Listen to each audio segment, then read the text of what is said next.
Hey there, math fans. This is Test 3, Lesson 2. Grab your swords and let's get started. Today we're going to talk a little bit about how to use questionnaires and how to read histograms.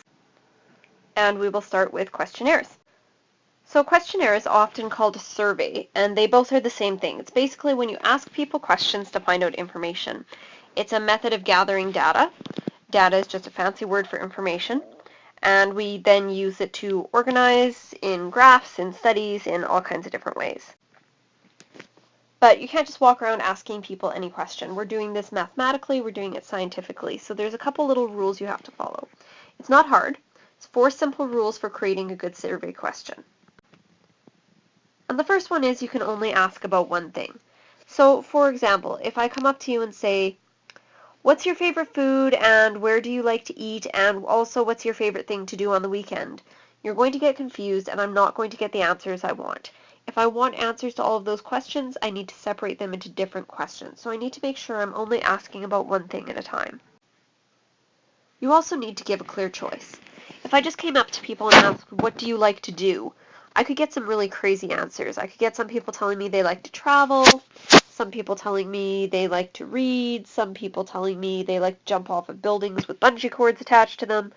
I don't know. So if I want specific information, like if I'm looking for what do people like to do on the weekend, I can't just say what do you like to do because I'm going to get lots of crazy things. You need to be really clear about what you're asking. A really important one is to avoid hinting about what answer you want. If I came up to you and said, what do you like to do on the weekend? Play video games or something else? I'm really hinting at you that I want you to say video games. So I have to make sure that when I design a survey question, I'm not giving you hints about what I want you to say. And address the issue goes back to giving a clear choice. If I want to know what people like to do on the weekend, I need to make sure that I'm asking, what do you like to do on the weekend? Not, what's your favorite hobby? What's your favorite hobby won't necessarily tell me what you like to do on the weekend. And that's it. Those 4 little tips will help you make really good survey questions. So here's just a quick sample. Lisa says that people like dogs better than cats. We're going to try to figure out which survey question would be best to see if she's right. Now don't forget that before we do that, you need to remember what the 4 rules are. So there they are, just to remind you. And now let's take a look at the survey questions.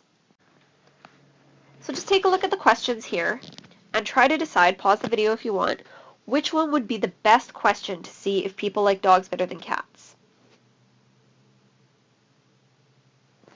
So let's take them one at a time. So let's start with what's your favorite pet? Now the problem with that one is that's not going to tell me if people like dogs better than cats. They might like rabbits or ferrets or birds or fish. So this is not a good question. Do you like animals?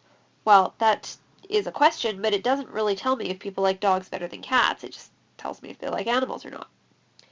Which do you prefer, dogs or cats? This is a good one. It only asks about one thing, dogs and cats. It gives a clear choice, dogs and cats.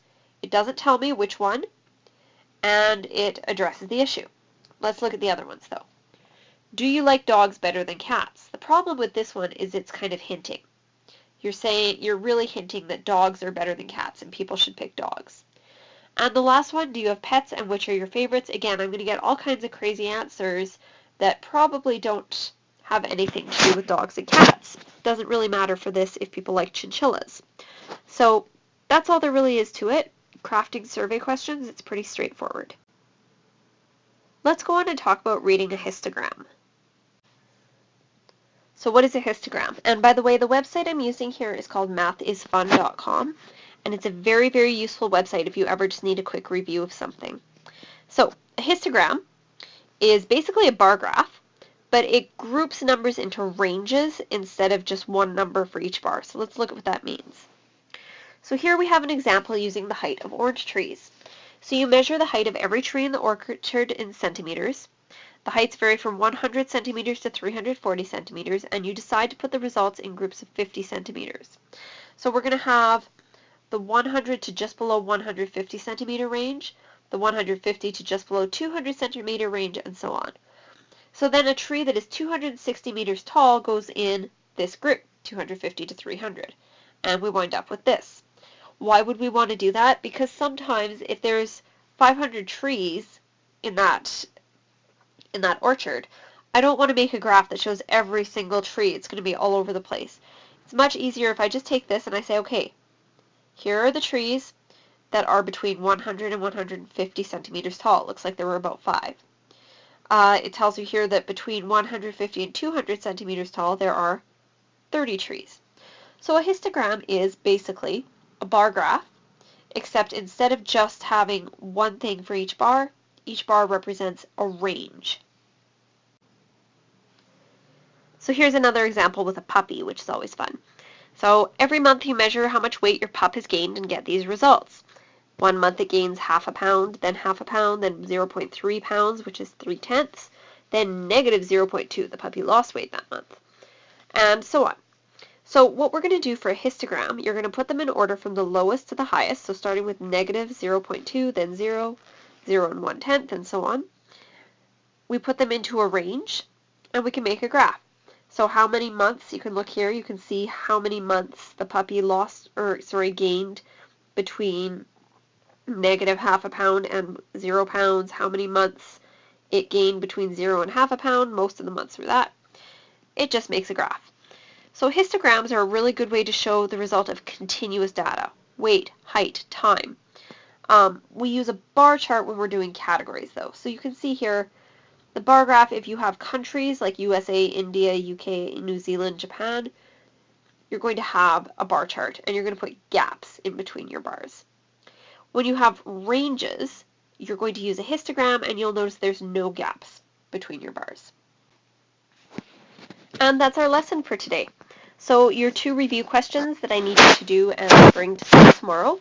Number 1, what makes a good survey question? You should be able to write down 4 things. And number 2, when should you use a histogram? So if you need to back up the video, that's fine, but you need to bring your answers to those 2 questions to school tomorrow. And that's it. Have a wonderful night, and I will see you in the morning.